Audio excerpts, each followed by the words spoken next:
अस्सलामुअलैकुम दोस्तों, ये दुल्लेवाला में बाबा मियाँ बाज़ रहमतुल्लाह का दरबार है। इसके नाम पे ये दुल्लेवाला आबाद हुआ था। वैसे तो दुल्लेवाला की तारीख़ और है, लेकिन बुज़ुर्गों में इनका शुमार होता है।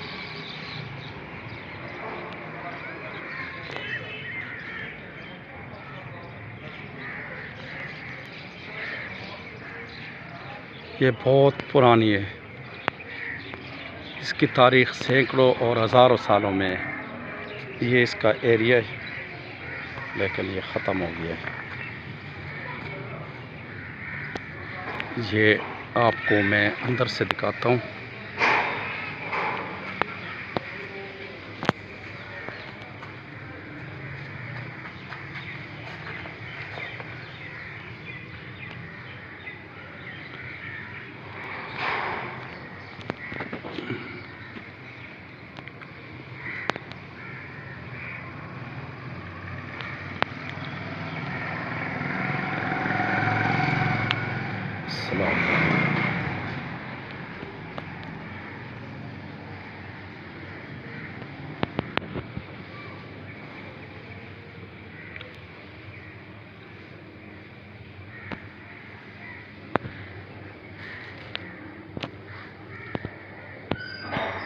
अल्हम्दुलिल्लाह रब्बिल आलमीन अर्रहमानिर रहीम मालिकि यौमिद्दीन इय्याका नअबुदु व इय्याका नस्तईन कुल हुवल्लाहु अहद अल्लाहु समद लम यलिद वलम यूलद।